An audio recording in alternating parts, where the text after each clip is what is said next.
This is the new BMW i7 and it's a little bit like the Samsung Galaxy Fold because one of this car's key selling points is the fact that it's got the largest screen of any car. Now in this video I'm going to talk you through its technology. I'm going to show you around the exterior design. We're going to have a look inside. We're going to see how practical it is. We're going to take it for a drive. Of course I'm going to launch it to see how quick it is from 0 to 60 miles an hour, but I'm also going to get the normal petrol powered 7 Series as well and launch that, see how quick that is from 0 to 60 miles an hour, because I'm Mike Watson and you're watching Car Wow. And if you haven't done so already, make sure you subscribe to this channel and hit the bell icon to turn your notifications on. That way, you won't miss a single upload.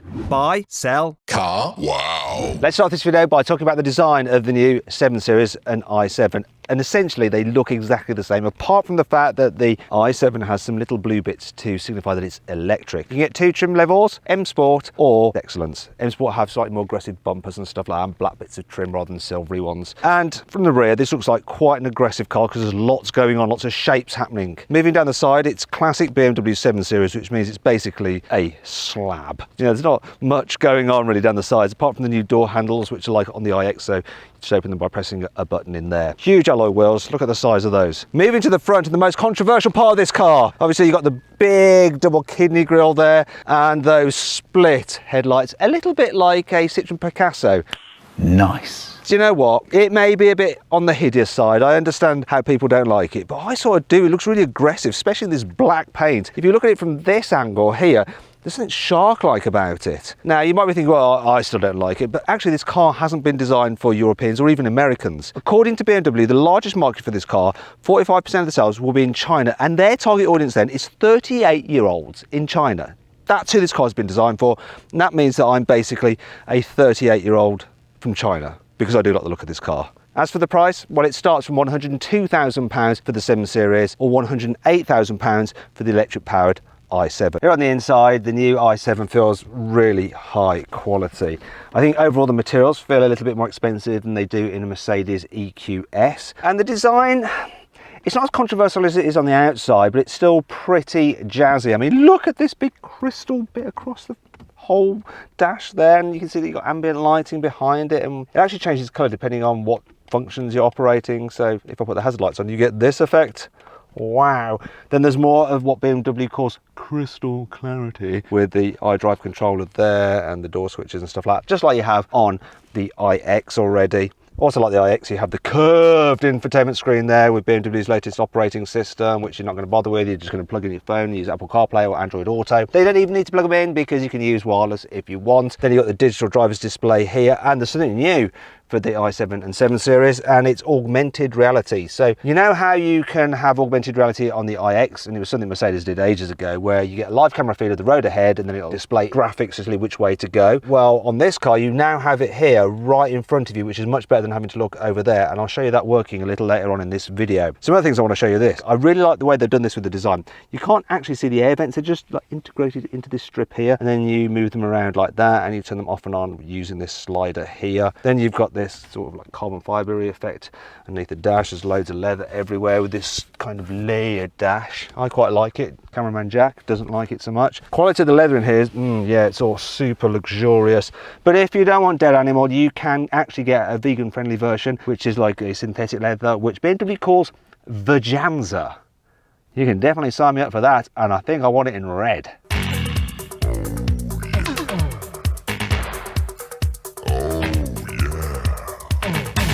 Anyway, this car has the fabulous Bowers & Wilkins sound system, and it's got these lovely metallic speaker vents which just feel so expensive. What's less expensive feeling though, the parts of the steering wheel. Where you hold is fine, if a little bit chunky. This bit though, it's horribly plasticky. Now the driving position, yeah, it's spot on. It needs to get yourself comfy behind the wheel here, like that. There's loads of adjustment. In terms of practicality, door bins are a decent size and they're lined with felt and they feel really sturdy. I mean, look at that, look at the quality. And they've done something a little bit unusual with the cup holders. They sort of made them square. And then you've got your place for your mobile phone for your wireless charging. Though there's your USB-C inputs there and a good old-fashioned 12-volt socket there as well. If you want to go to the glove box, you press that button there and then it lowers, once again lined with felt. All feels very, very expensive and luxurious. And I can just show you how luxurious this car exactly is, because not only have you got this lovely suede feeling headliner, it's obviously not suede, it's like Alcantara or something like that, or BMW's version of it. Look at that. You have like a real nice diffuse light for the vanity mirror. Then there's the carpets. You've got thick pile, look at that. It's almost like a Rolls Royce, which of course BMW owns. Yes, it does feel like a very expensive special car here on the inside. Hello, you right in there? Everything okay? You sure? Anyway, let's move on to the back seats, because one of the main talking points about this car is the fact you can get it with this amazing drop-down 31-inch 8K cinema screen. It's insane, and you can plug devices in via HDMI, so you can fit cameras, which is what I've done here. That's how I'm filming myself on it. Look, it's nuts! I'll just put that up there so you can see what I'm doing. What I'm going to do now, though, is change the input. So I'm going to move to Amazon Fire TV, and then, come on, load up. There we go. I'm going to go onto YouTube. Annoyingly, when you're using Amazon Fire TV, you can't use the whole screen as a touch screen because you have to use the interface that Amazon Fire TV have. Or you can actually use this little controller down here. So we're going to go onto Fire TV, and now I can move things around, or I can use a keypad, or I can just swipe in text as I want to. Anyhow, what I want to do is watch a video. That's the video I'm going to watch, but I've got to press play using that. See? Bit frustrating that. Shame they haven't integrated it fully, but that's just the way it is. Come on, play this video. I know it's going to be awesome. Here we go. Look at this sexy man here. Another electric car from another brand. Anyhow, what I want to do is go full screen. So click on that, go to display, and go full on widescreen. Come on. Yeah, that's what I'm talking about. Let's get some sound, because we've got a 2,000 watt sound system with 4D sound. And it includes, let's just shut that idiot up, it's just always rattling on ears. Anyhow, it includes exciters in the lower part of the seats. It vibrates in the back. The sound is incredible inside this car if you have the fully upgraded Bowers & Wilkins system. Love it. Now, I should probably talk about other things you can do with this particular device. You can, of course, think, do you know what, I've had enough of my screen now. I want to fold it away. Go on, be off. There we go. And I think I also want to have all my blinds down. So let's take all the blinds down so I can see again. Yes, all the blinds. This is the roof as well. Open. There we go. Now the roof, as you'll notice here, has these little strips in, and that's because it can actually change colour. The tech inside the back of this car is just absolutely wonderful. But I want to get fully comfortable, so now I'm going to do my seat. Let's go into full recline mode. So just going to move the front passenger seat forward and out the way. This will take a wee while. Generally, knee room is good anyway, even if you're not moving the seat out of the way. Loads of knee room. Also, headroom's really good as well. The seats are super comfy.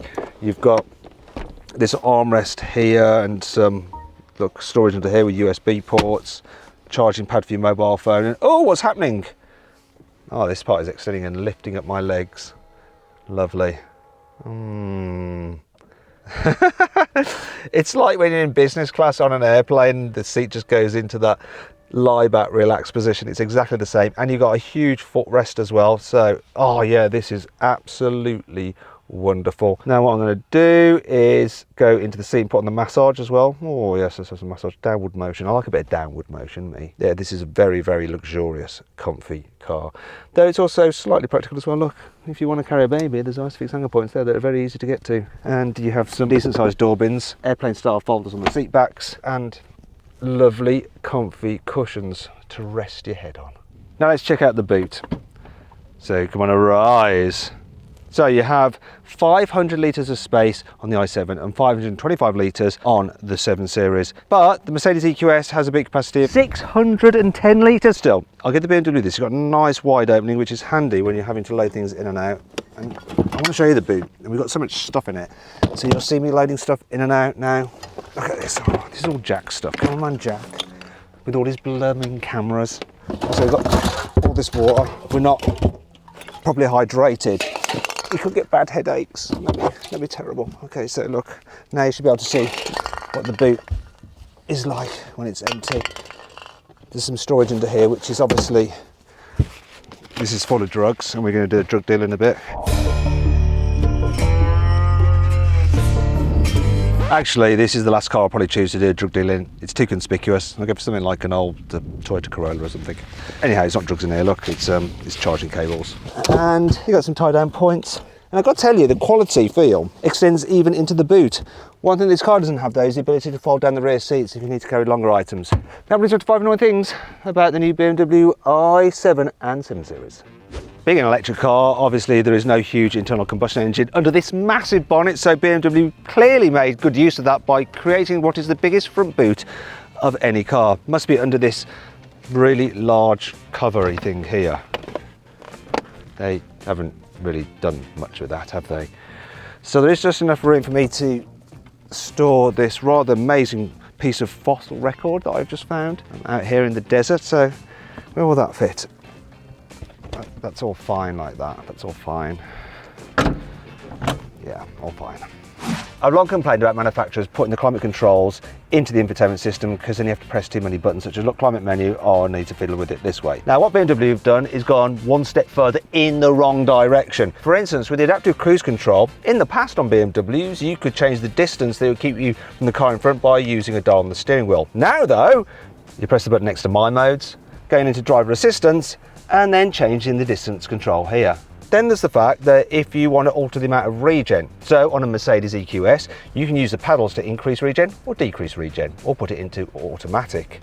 With this though, once again, you have to press this button, then go into drivetrain and chassis, and then go into energy recuperation, and set from this drop-down menu how you'd like it. See how fiddly it is. Last thing is the blinds. Now, on some luxury cars, you just pull the door window switch ever so slightly to make the blind go up and down before you operate the window itself. However, with the 7 Series, you have to press this button there to access the menu on the screen, and then you do it this way.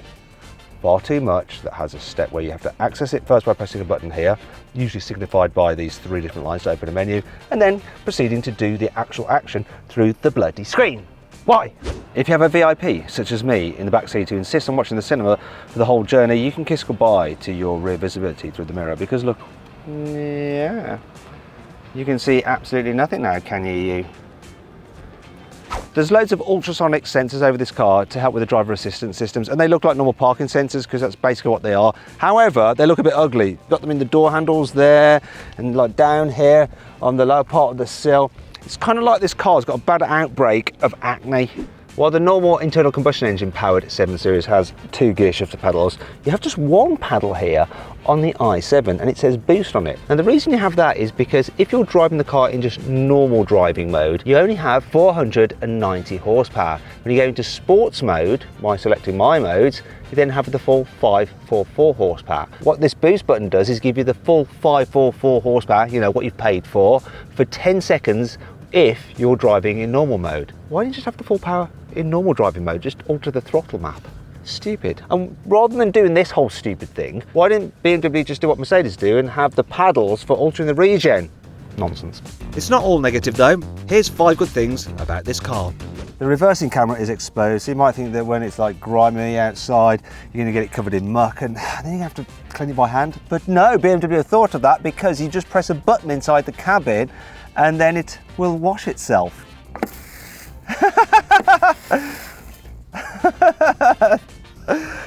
I don't know why I find that so amusing. I do though. The huge battery pack on the i7 is really thin. If you look down here, you can see that it's only 11 centimeters deep. And that means that BMW have been able to use the exact same seating position in the i7 as they use in the 7 Series, even though that car doesn't have any batteries. This car has the ability to maneuver itself. So what I'm going to do here is just drive along. Imagine that I'm returning home, and when I get home I have to do this random collection of maneuvers to be able to park in my parking space. Really frustrating that you don't want to have to keep repeating. Now when I record a preset path for the car, it should pop up and recognise it there. Look, it's going to pop up there, recorded path 7. So I press that, and what it's going to do now is drive itself along this path because it's retracing the maneuvers that I did before. Look, I'm doing nothing. The car's doing all this. But imagine, you know, you've had a really tough day, you're coming back late, you're tired, you don't have to do this kind of crazy maneuver every single time that you come back to your house. You don't have to worry though, the car will do it all for you. Oh, you can just relax, let it do its thing. You'll see that the path that I actually recorded for it was pretty rubbish. Can you see the marks? But it remembers it all and it'll just recreate it. I'm sure there's an easier way to get into that parking space. But anyway, I'm kind of making a point, aren't I, that this car will basically just remember exactly what you told it to do and recreate it. It will stop, say if someone walks in front of the car, so you don't need to worry about safety. But here we go, finally I'm now reversing into my space. It's actually good. And let's say you are coming back late at night, this is a very good time for you to go on your phone, delete all your messages from your mistress right quickly before you go back into your house, because you know what will happen. If you don't do that, then you'll go back in, put your phone down, your wife will pick up your phone, check your messages, see that, you're going to get a divorce, you're not going to see your kids again, you're going to be financially ruined, whereas this BMW could save that from happening to you. Look, all done and dusted. How awesome is that? Are you just too freaking rich to be bothered to lean out to grab the handle to shut the door? Don't worry, just press a button. Does it automatically. You don't even have to push the door to open it. Just press the button again, opens. Now you might be thinking, well, wait a minute, what happens if you open the door and there's a car really close to you? Is it just not going to smash into the other car or into a person or whatever? Don't worry, they thought about that. The sensors in the doors which stop that from happening. Look. See? Perfectly fine. With the old 7 Series, you could drive it by remote control using the key, whereas with the new one, you can do it with your phone. So here we go. Come on, walkies. That's it. Heel. Heel. Good car. Good car. Okay, sit. That's it. That's it. It's very well behaved, this 7 Series.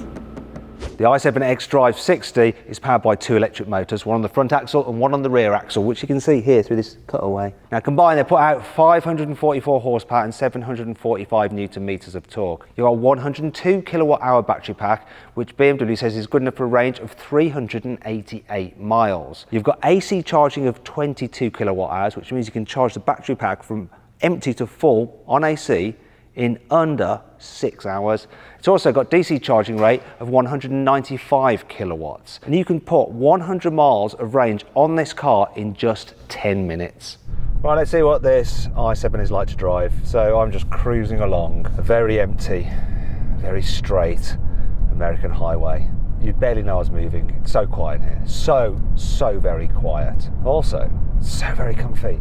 Occasionally there's a bump in the road, but you can hear it because the tyres like making slightly different noises as they go over it, but you don't feel anything. This car's adaptive air suspension, so it just slackens off if it feels a bump, and then it stiffens up again if you start going around some bends. That's all very luxurious. I'm actually driving to go to an In-N-Out burger. It's what most people with the 7 Series will do. I've got my sat-nav working, but I don't really need it because everywhere in Palm Springs it just seems to be go straight. In fact, you know what I'm going to do? I'm going to turn on the cruise control. I don't have to do anything. The car will steer, brake, accelerate, do all that kind of stuff, keep me in lane. Now I'm coming up to a 45 mile an hour zone. Hopefully the sat nav will recognise this and tell me to go slower. Alternatively, it may completely ignore that sign and just go about its business. Car, why aren't you recognising this? It says 45. Oh, finally it's got it. And then, what, you having a go at me for being distracted? I was trying to just... Oh, what's going on with it? It got a bit cross because I criticised it. Now we're finally getting to In-N-Out Burger, and the satellite navigation is giving me directions here on the display in front of me, telling me to turn left. If you take a wrong direction, you're clearly an idiot. Here we go.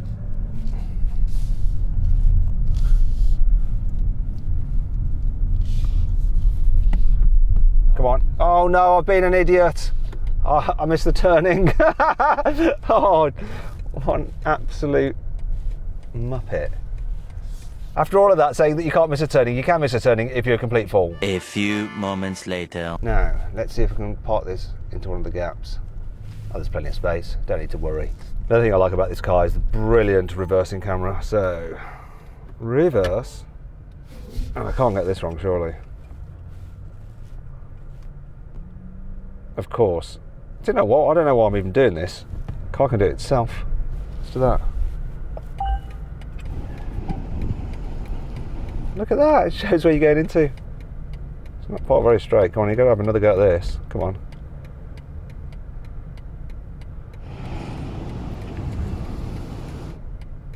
Look, no hands.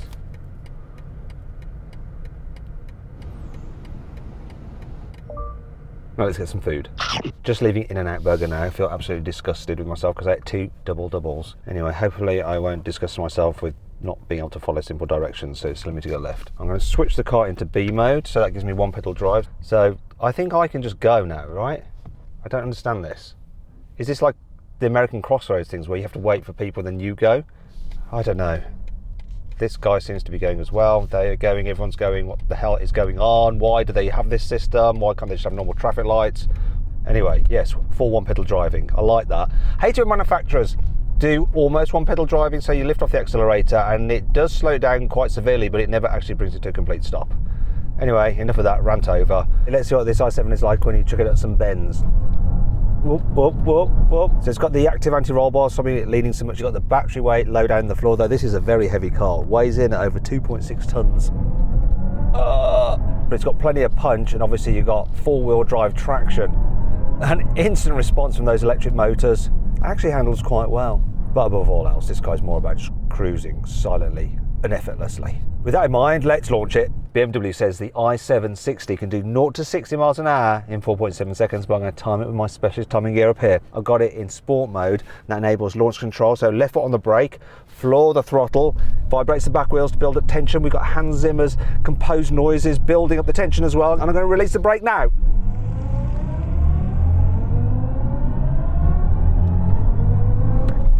Zero to 60, 4.37 seconds. Pretty rapid.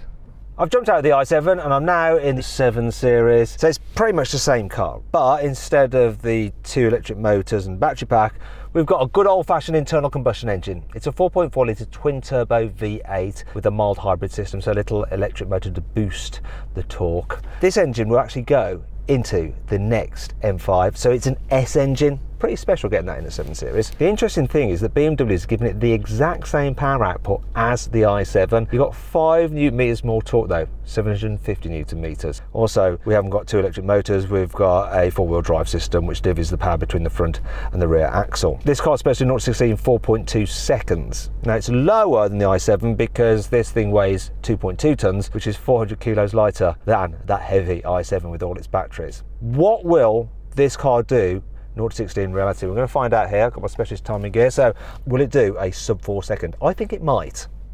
Launch control activated. Whoa, feels quick. 0 to 60, 4.04 seconds. So didn't quite beat the 4 second barrier. Let's give it another go though. Get that boost up.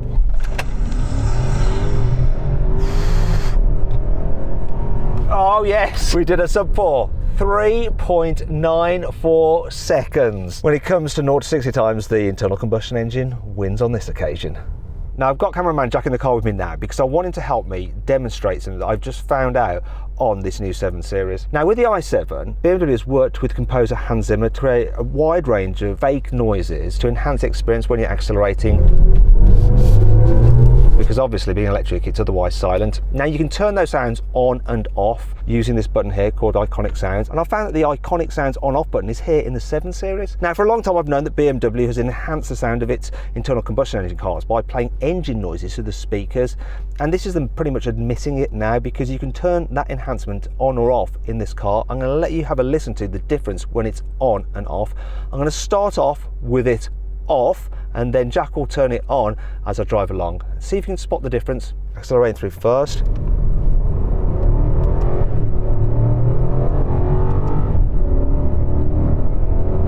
Turn it off again. Turn it on again. That was really noticeable then, wasn't it? Yeah, it's like we hit VTEC. It was just like VTEC, wasn't it? BMW fake VTEC. I prefer it with it on. What do you think? Let me know in the comments below. Will you have it on or off? Right, I've headed out to some twisty roads out in the desert, and this is a good opportunity to see what this 760 is like at handling. Being 400 kilos lighter than the i7, you do notice it's just a little bit more agile, and having gears and an internal combustion engine to play with. It's nice, I can change down, I can change up, and when you do, you get like this jolt as well when you're in sports mode. It just adds to the whole experience. And for all Hans Zimmer's composery greatness, I do prefer the sound of a V8 than some kind of weird electronic noises that you get in the i7. I just do. What doesn't add to the fun though is when you're just cruising around and going slow, you do feel the gear change a bit, even though this car does a good job of blending them. And then when you're slowing down, it's changing down gears, you do notice that step a little bit more, and you don't have any of that with the i7 because it has no gearbox. Either way, both cars are super comfortable, but this definitely feels more agile. However, you're not buying one of these cars for hooning down a twisty road, and if you want like a sporty luxury car, you're probably better off looking at an Audi S8 anyway. It has similar power to this, but it just has a sharper edge to it, it really does. This is more about luxury, and it does luxury superbly. Tell you what is interesting, this car also has the boost button, so to activate on this, you have to pull the downshift pedal and hold it, and then you get 10 seconds of boost. So you're in sports mode for 10 seconds.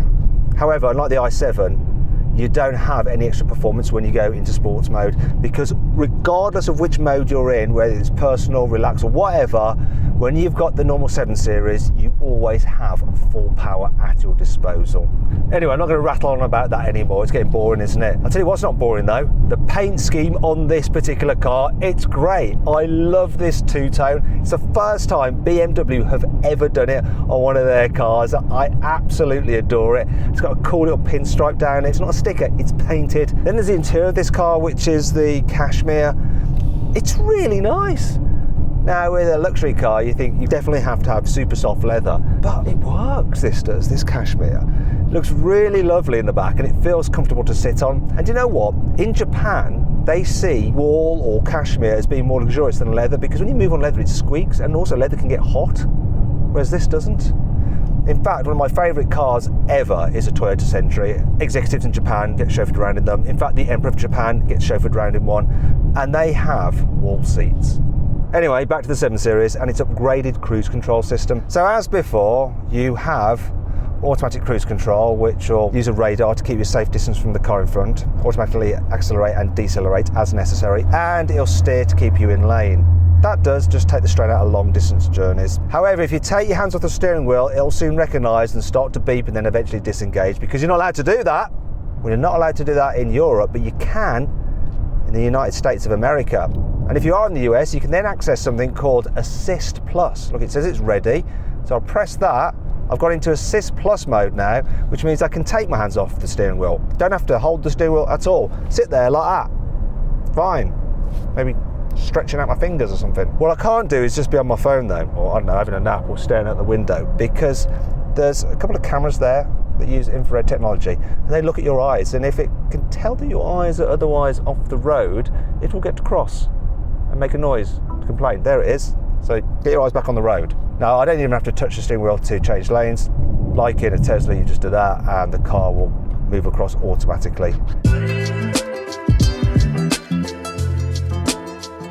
So then, what's my final verdict? Well, first of all, I need to explain which I think is the best choice between the i760 and the normal 7 Series 760. Well, do you know what? They're both really good. But for luxury cars, I think electrical propulsion just works that little bit better. It's silent, you've got instant acceleration, it just suits it, and the added weight isn't such a penalty on a big heavy car anyway. I guess the only issue is the range. Now, the range of this is pretty similar. It's just easier to fill it up than it is to charge up the i7. However, if range is not an issue to you, I would go with the electric i7. So then, what's my final verdict overall for that car? Should you avoid it? Should you consider it? Should you shortlist it? Or should you just go right ahead and buy it? Well, I reckon you should just go right ahead and buy the i7 and make sure you get it in this wonderful two-tone paint.